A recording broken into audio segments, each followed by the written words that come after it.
What if the most powerful name ever uttered on this earth was not the one we have been taught to revere? Imagine for a moment that the name we know, the one carved into stone and whispered in prayer for 2 millennia, was merely a placeholder, a veil, a name for the world of men. And what if the true name, the real vibration, was a secret so profound, a key so potent that its sound was deliberately silenced, hunted, and buried in the desert sands by forces that feared its power? A truth so fundamental that it could dismantle the very illusion that holds our consciousness captive. This is not a story about religion as we know it. It is the story of a forbidden revelation, a sonic weapon against the architects of our forgetting, and a legacy of awakening that has waited centuries to be reclaimed.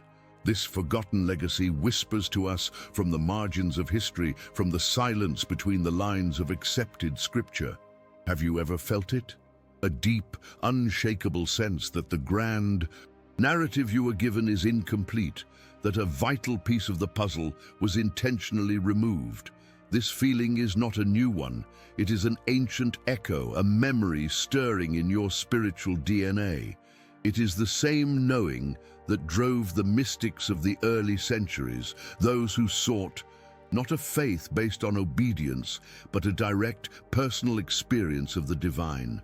They were known as the Gnostics, the seekers of Gnosis, and they understood that the figure they followed was not a king to be worshipped from afar, but a revealer who came to remind us of a truth we once knew, that our origin is not of this world, and that we hold the key to our own liberation. They spoke of a reality profoundly different from the one taught by the rising empires of faith and steel. In their forbidden gospels, texts that were burned and buried for holding this dangerous knowledge, the material world was not a divine creation, but a shadow, a beautiful, intricate, and often painful labyrinth crafted by a lesser intelligence, a blind creator. And this realm, they said, was governed by unseen wardens, the Archons, cosmic forces that feed on our fear, our ignorance, and our amnesia. Their greatest weapon is the illusion of separation, the belief that we are small, powerless, and alone. The system they created is one of control, designed to keep the divine spark trapped within each human soul from ever remembering its own light. And the greatest threat to that system was the revealer who walked among us, and the true name he carried within him.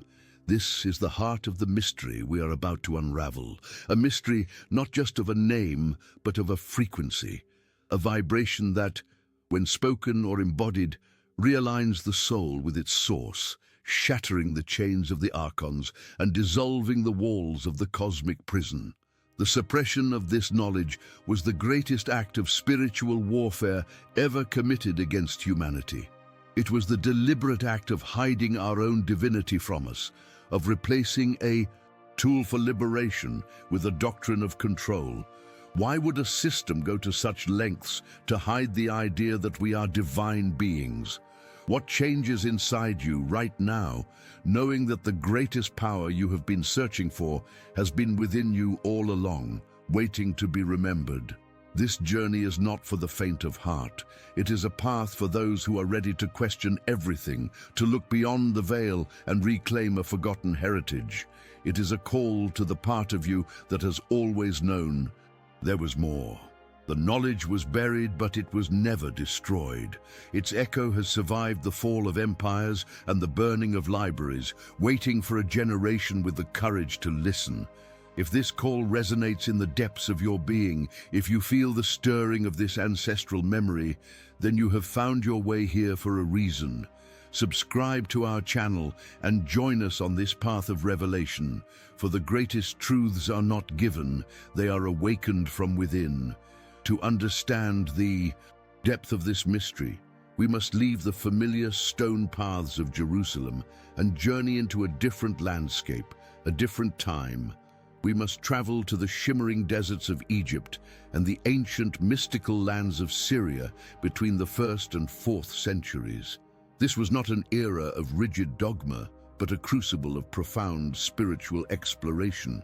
Here, Under the light of 1,000 stars in an endless desert sky, communities of seekers gathered. They were not called Christians in the way we understand it now. They were the Gnostics, from the Greek word gnosis, meaning knowledge. But this was not the knowledge of books or laws. It was a living, breathing wisdom, a direct, personal and intimate knowing of the divine that bloomed from within the soul like a lotus flower rising from the depths of a silent lake. This was the landscape where the true revelation was not only remembered, but lived. For these mystics, faith was not enough. Faith, they understood, was a bridge to a truth you had not yet experienced. Gnosis was the destination itself. It was the act of remembering a truth so fundamental it had been encoded into the very essence of their spirit before they ever entered this world. They saw the figure we call Jesus not as a distant king to be worshipped, but as a revealer, an illuminator, a guide who had journeyed from a higher realm of pure, unimaginable light, not to pay a debt for sin, but to awaken humanity from a deep, cosmic slumber. He came to remind us of a forgotten lullaby, the song of our own divinity. What if the most profound act of reverence was not to kneel before an icon, but to recognize the same light he carried shining within your own heart? This was the ancient wisdom they guarded. This wisdom painted a picture of reality that was radically different from the one being codified by the growing empires of the world. In their sacred texts, scrolls hidden from the eyes of orthodox enforcers, they spoke of the material universe as an echo, a shadow realm, a beautiful, complex, and often painful labyrinth, created not by the ultimate source of all things, but by a lesser, flawed creator, a blind god they called the demiurge.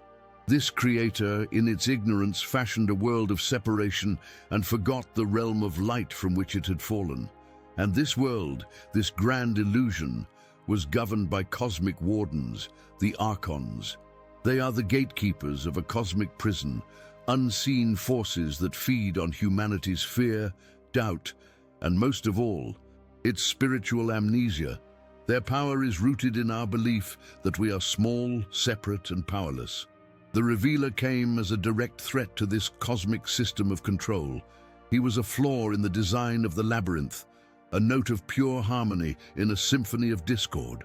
He walked through the world of the Archons, yet he was not of it. He carried within him the memory of the world of light, and his mission was to reawaken that same memory in every soul he touched.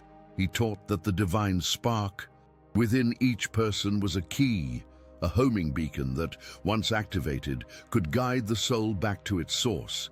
But he brought more than just a philosophy.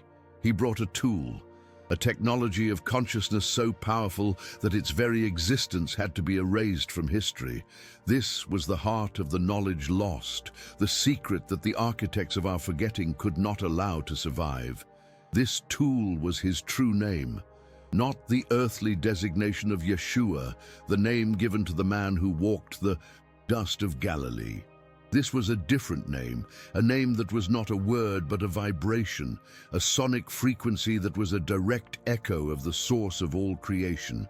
To speak it, to intone it, or even to hold its resonance within one's being was to recalibrate the fabric of reality.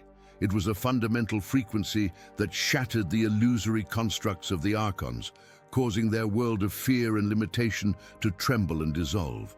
It was the ultimate jailbreak key, capable of unlocking the chains on human consciousness and reminding the soul of its own limitless divine nature. Why would a name hold such power? Perhaps because a name is not just a label, but the vibratory essence of a thing. And the essence of this being was liberation itself. Here, the cosmic conflict casts its shadow upon the earth.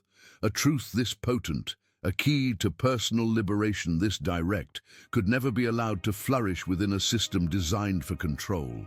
As the fledgling Christian faith began its transformation from a mystical movement into a state-sanctioned religion, a new power structure emerged. An empire needs subjects, not masters. A church built on hierarchy needs intermediaries, priests and popes to dispense salvation. An ancient tradition that taught that every single individual held the key to their own divinity was not just heresy, it was a threat to the very foundation of their power. The idea that a soul could liberate itself without institution or authority was the most dangerous idea in the world. And so began the Great Suppression, a systematic, calculated campaign to erase this primordial wisdom from the memory of humanity. The Gnostics were branded as heretics, their communities scattered, their leaders silenced. Their sacred texts, which held the maps to these inner realms and the secrets of the vibrational name, were hunted down with a terrifying ferocity. We imagine cinematic scenes of scrolls being unrolled one last time in the lamplight of a hidden sanctuary before being cast into roaring fires, their wisdom turning to ash and smoke. This was not merely the burning of books, it was the burning of a bridge that connected humanity to its own sovereign divinity. A great forgetting was being engineered, a veil of spiritual amnesia lowered over the world. The legacy was being buried, but as the last of these guardians fled into the desert night, they carried with them a desperate hope that a truth so powerful could not be extinguished forever. It could only sleep, waiting for a time when the world was ready for its awakening. For centuries, the story felt complete, sealed in stone and doctrine. The victors of a spiritual war had not only written the history, they had erased every other version of it. The Gnostic Gospels were declared heresy, their wisdom a poison, their memory a ghost to be exorcised from the world. For over 1,600 years, the official narrative stood largely unopposed, a monolithic fortress of belief. But truth, like a river forced underground, does not vanish. It merely seeks a new path, flowing in darkness, waiting for a crack in the surface of the world to emerge once more.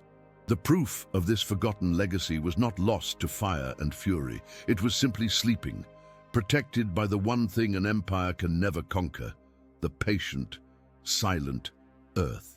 The crack in the fortress appeared not in a grand cathedral or a royal library, but under the shimmering desert heat of December 1945.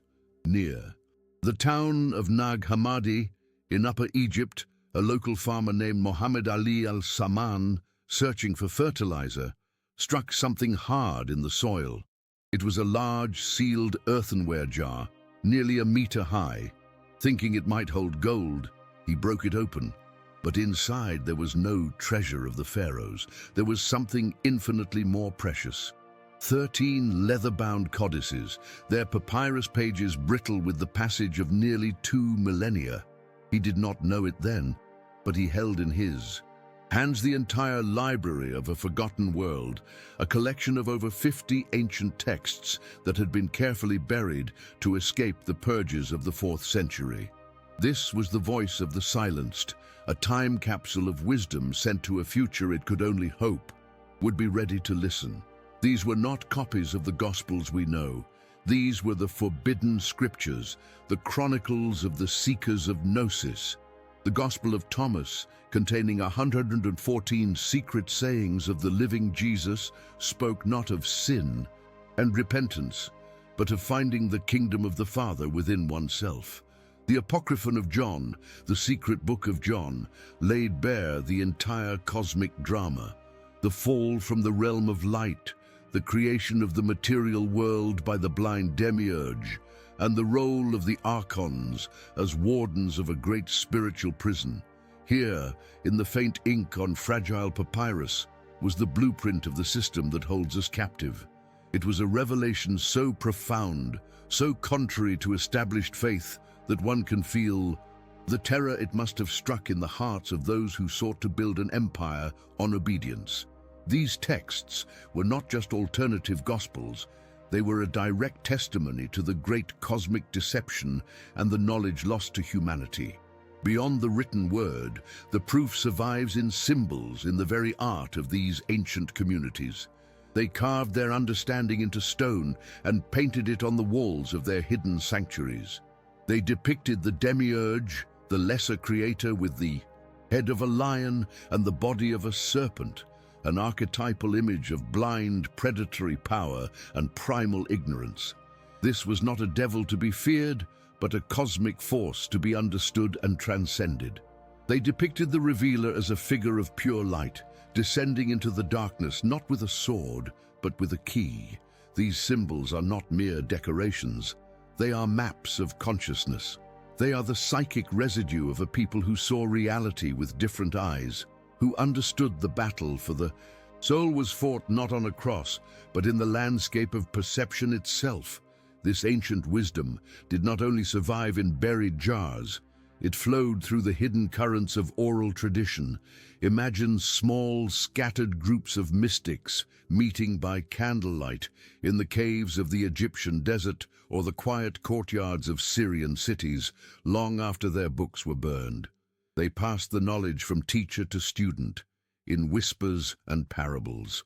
A truth this essential does not need a library to survive. It needs only a single human heart willing to hold it. This stream of gnosis, this legacy of inner knowing, may have flowed into the foundations of later mystical traditions, coloring the insights of the Sufi poets, the Kabbalistic visionaries, and the Christian mystics who, centuries later, would be branded heretics for speaking of a direct, personal union with God. The system could burn the scrolls, but it could not erase the memory from the soul of the world. And here lies the final, and perhaps most powerful piece of evidence. It is not found in a museum case or an academic library. It is found within you. The Gnostics had a word for this, anamnesis. It means the process of unforgetting, of remembering a truth that your soul has always known. Why does this story resonate so deeply in the quietest parts of your being? Why does the idea of a hidden truth and a forgotten divinity feel less like a new story and more like a memory rising to the surface? This feeling, this inner stirring, is the echo of the lost knowledge. The texts from Nag Hammadi are the external confirmation of an internal truth. They are the map, but you are the territory. The greatest proof that this knowledge is real is that some part of you never forgot it. What does it mean that a story buried for 16 centuries can feel more like home than the one you have been told your entire life? The rediscovery of these texts was not an accident. It was an awakening. It was the earth giving back a memory when humanity was finally ready to receive it. These proofs, from the physical scrolls to the symbolic art and the resonance in your own soul, form a chain of evidence that leads to an undeniable conclusion. A profound spiritual truth was deliberately and violently suppressed. But this revelation is not just about correcting a historical record. It is about understanding the tools that were taken from us. For within these forgotten pages lies the key to the greatest mystery of all. The nature of the true name, the vibrational weapon that could set us free. And as we turn these pages, we are not just reading history, we are beginning to remember how to use it. The discovery in the desert was not the end of a search, but the beginning of a recognition. For the truth held within those brittle pages is not something new to be learned, but something ancient to be remembered. It is here that the mystery turns inward, away from the dust of Egypt and into the silent, sacred landscapes of your own soul. The Nag Hammadi texts are not just historical artifacts, they are a mirror, coated in the dust of ages, held up to your own inner knowing. When you hear this story, a part of you does not feel surprise, it feels confirmation. A deep, quiet and unshakable part of your being simply nods, as if to say, I remember this. This is the truth I have always known, but had forgotten how to speak. This experience has a name, a word preserved by those ancient seekers themselves. They called it an amnesis. It is the unforgetting. It is not a memory of the mind, which recalls facts and figures from a single lifetime. It is a memory of the spirit, an echo in the marrow of your bones that carries the resonance of your true origin. This feeling is the first tremor of an awakening, the first crack in the dam of our collective amnesia. It is the ancestral memory stirring from its long slumber, recognizing its own reflection in a story that was meant to be erased. Why else? Would a tale from 2,000 years ago feel more real, more essential than the world you were told to believe in yesterday? This is the first proof that the knowledge was never truly lost. It was only dormant, waiting within you. Let us go deeper now. For this, remembering is not a gentle, passive thing. It is an act of spiritual warfare against the very forces that engineered the forgetting. The Gnostics called them the Archons, the cosmic wardens. But what if these were not winged demons in a distant sky? What if the Archons are a name for the systems of control that still govern our world today? The Archon of fear, which whispers that you are not safe and must surrender your power for protection. The Archon of doubt, which insists you are not worthy or capable of knowing the divine directly. The Archon of distraction, which fills every moment with noise so you can never hear the silence where truth resides. These are the gatekeepers of the modern prison, a prison built not of stone and steel, but of perception and belief. This is the great revelation that the ancient wisdom offers us now. The prison is a construct of consciousness. It is a grand and convincing illusion, a labyrinth designed to keep the divine spark trapped within it, endlessly navigating corridors of limitation, believing them to be the whole of reality. The system works by convincing the prisoner that they are not a prisoner at all, that the walls of their cell are the edges of the universe. It is the whisper that tells you that you are small, that you are separate, that you are a temporary accident in a meaningless cosmos. Its power is derived entirely from your agreement, from your acceptance of this diminished story about who you are. What changes when you realize the warden and the prisoner are one and the same, and you hold the key to your own cell? The primary weapon used to maintain this prison has always been the suppression of your identity. By removing the knowledge of your divine origin, the system removed your power. By replacing a direct, personal gnosis with a mediated hierarchical religion, it made you a supplicant for a grace you already possessed. The great forgetting was an act of hiding your own divinity from you. The erasure of the true name was the symbolic heart of this act. It was the removal of the master key, the vibrational tool that could instantly remind a soul of its own limitless nature and shatter the illusion of the prison walls.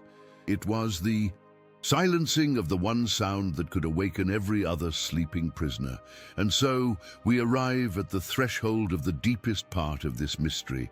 The scrolls from Nag Hammadi gave us back the map of the prison. They identified the wardens, but they also point toward the key.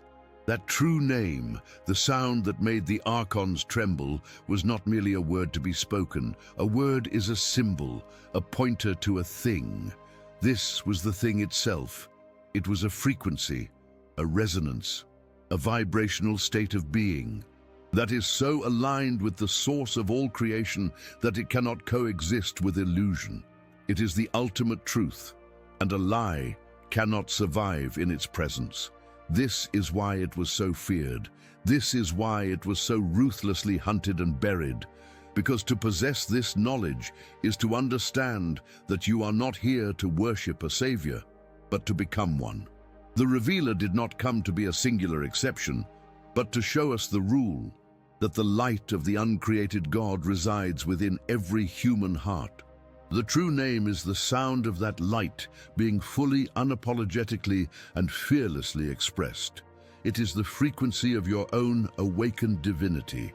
The journey to uncover it is not a historical investigation anymore. It is the sacred and intimate process of remembering how to generate that sound from within the core of your own being. The legacy was forgotten, but the instrument was never taken from you. It is your own soul, and the time to play its song is now. We have journeyed through the desert, unearthed the buried scrolls, and pieced together the fragments of a forgotten history. We have seen the map of the prison and identified its unseen wardens.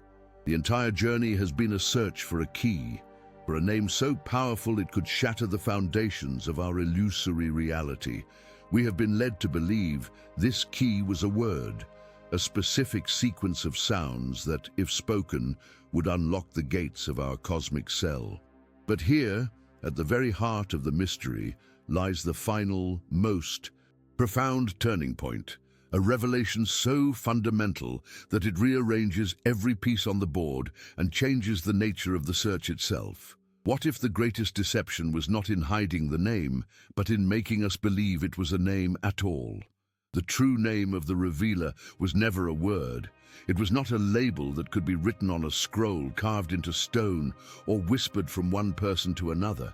The true name was a frequency, a vibration, a resonant state of consciousness so pure, so perfectly aligned with the source of all creation, that its very presence in this lower, denser reality acted as a universal solvent for illusion.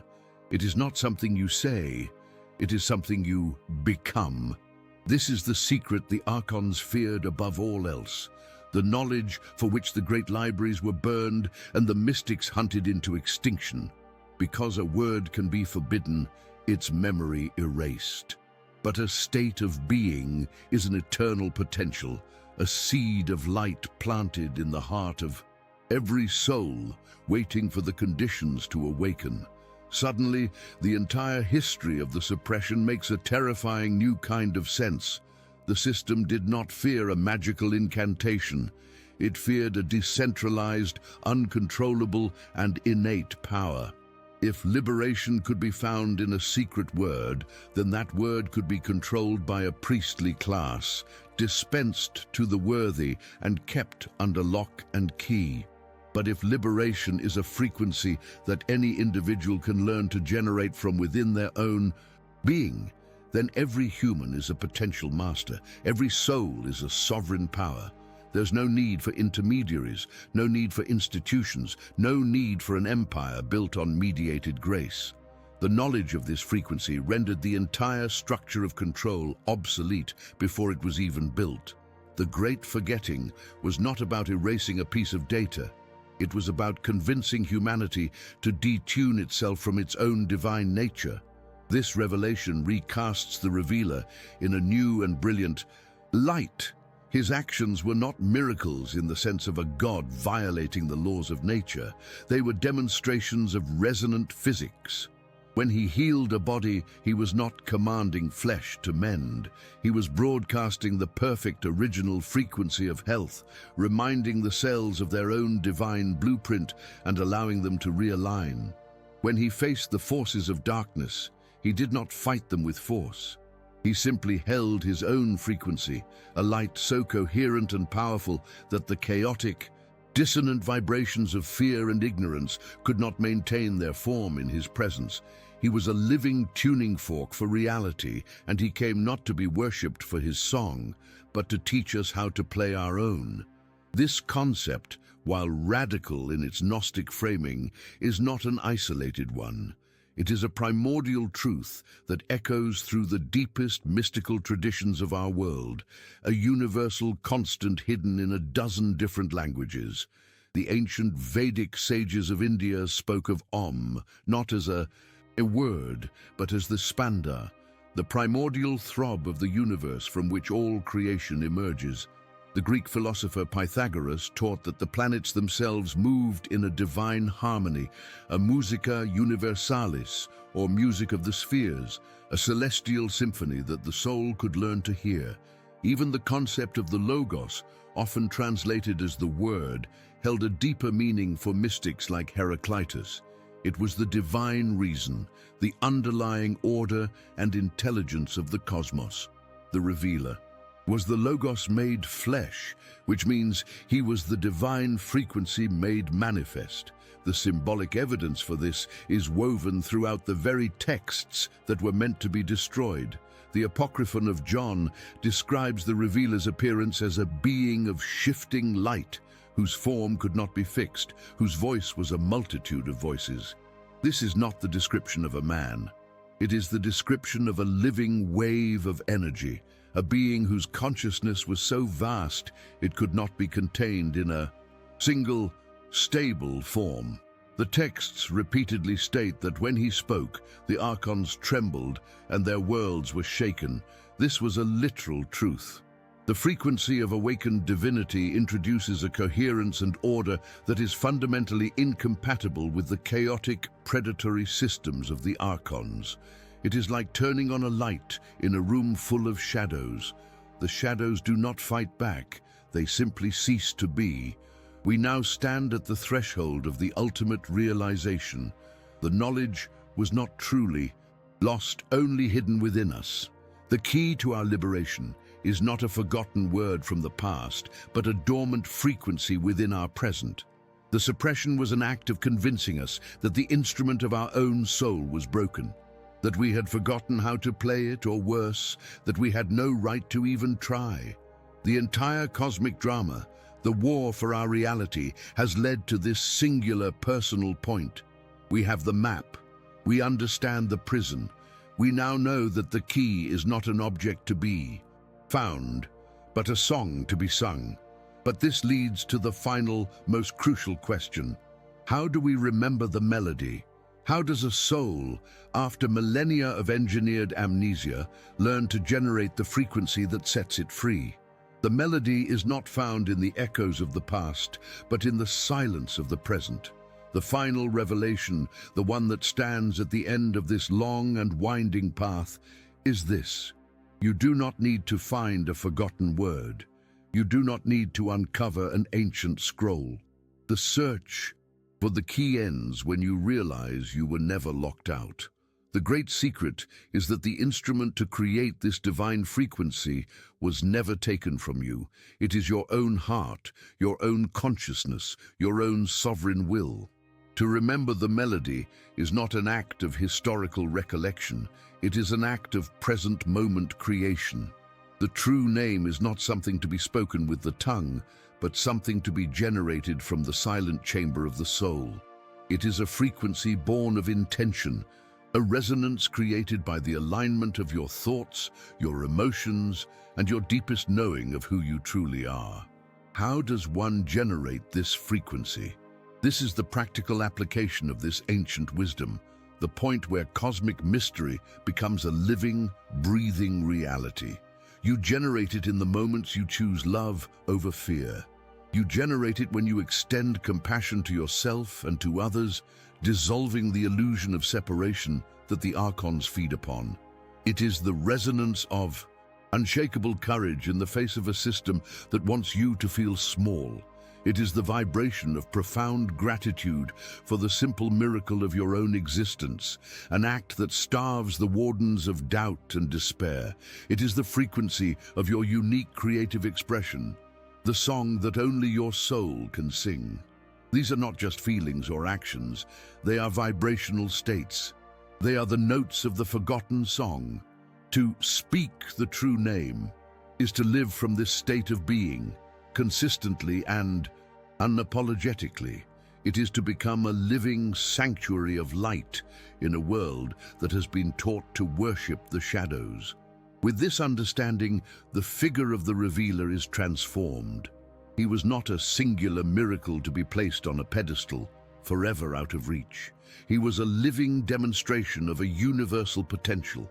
He was the first note of a cosmic symphony, played with perfect clarity, to remind the rest of the orchestra of the music they had forgotten they knew how to play. His mission was not to create followers who would worship his memory, but to awaken co-creators who would join him in the song. The legacy he left was not a church of stone, but a living current of gnosis, an understanding that the kingdom of heaven is not a destination you go to after you die, but a frequency you can choose to inhabit right here, right now. The greatest act of reverence is not to kneel before his image, but to stand tall in your own and sound the same note of divine truth from the core of your being. This is the ultimate application of this knowledge lost. It is the key that turns the entire prison of reality inside out. When you begin to consciously and consistently generate this frequency from within, the world around you must respond. The Archons, the symbolic forces of fear, limitation and control, cannot maintain their grip on a consciousness that vibrates with the frequency of love and sovereignty. They are constructs of a lower, dissonant vibration, and in the presence of this higher, coherent harmony, they begin to dissolve. The grey walls of the prison begin to glow with an inner light. The chains of past conditioning and ancestral trauma become dust. The illusions that seemed so solid and terrifying are revealed for what they are: shadows cast by a forgotten light, your own light. You are not breaking out of the prison. You are remembering that you are the architect, the warden, and the prisoner, and you have always held the power to simply walk out the door. We have journeyed to the edge of a forgotten world, not to recover a relic of the past, but to reclaim a power for our present. This knowledge was buried because it leads to this exact moment. The realization that the greatest mystery, the most profound revelation, is not about a figure who lived 2,000 years ago, but about the divine being who is listening to these words right now. The ancestral memory that has stirred within you throughout this journey is your own soul recognizing its own story. This is not the end of a path, but an invitation to begin a new one, a path of conscious embodiment. The greatest truth was never hidden from you, only within you. Now the only question that matters is what you will do with it. What is the first note of your own true name that you will choose to sound in the world, starting today? If this journey has stirred the memory in your soul, then your presence here is no accident. This is not a channel, it is a gathering of those who are remembering. Subscribe and join our community as we continue to walk this path of awakening together. Share this revelation with those whose hearts are ready to hear it, for a light shared is a light amplified. The greatest secret, buried for millennia under layers of fear and control, is that you are the revelation you have been seeking. The purpose of your life is not to find the light, but to remember that you are the light, and then to shine it so brightly that you remind everyone else of the light within them too. The greatest act of rebellion is to remember who you are. The greatest act of creation is to become it.